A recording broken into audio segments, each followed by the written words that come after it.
Hello, and welcome back to Strengthen Your Walk with me, Dr. Mary Neal. Today I'll be sharing some of what I learned when I was pinned and drowning on a South American river. I'm an experienced whitewater kayaker and was kayaking with friends who are professionals, as well as a few other American clients. When we approached one of the drops or waterfalls on this river, circumstances were such that I had to veer off course and go over a 10 to 15 foot waterfall.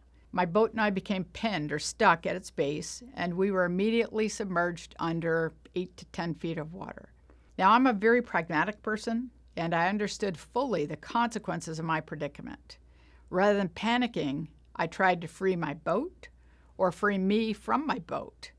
But I also made a very active choice, asking that God's will be done. Now, you might imagine that I asked this because I had no other options, or that it was a passive giving in or giving up. But it wasn't like that. Even in that dire circumstance, it was clear to me that I had a choice. I could turn toward God or away, but it had to be an active choice born of my own free will.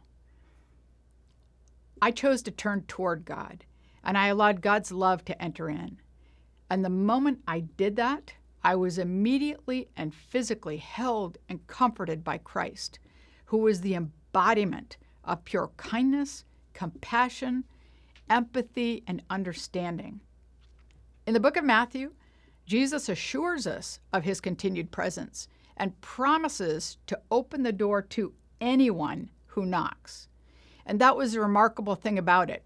I hadn't earned it and I hadn't deserved it, but despite having a somewhat tepid and atrophic faith, I knew that it was Christ who was holding me, and I knew that he would be there holding any person who asked, even the people we don't like, the ones who have wounded us, don't look like us, don't pray like us, and don't think like us.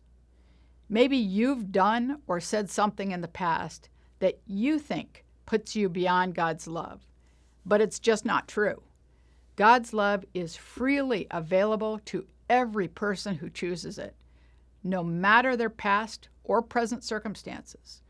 When I was at the bottom of the river, I knew without any doubt that every person on this planet is as deeply loved by God as I knew I was in that very moment. And accepting this one truth, this one promise of God, that we are all, every single one of us, deeply and freely loved by the God of the universe, has forever changed my experience of other people. That doesn't mean that I immediately love everyone or even like them. That would be entirely unrealistic.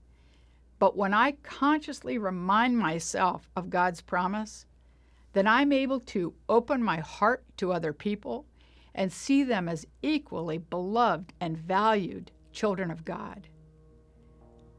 Thank you all for joining me today, and I pray that you will always find comfort in knowing that no matter your circumstances or past choices, God will always throw open his arms and run toward you and toward me with love. May God's love completely fill your heart and help you to see the divine in others.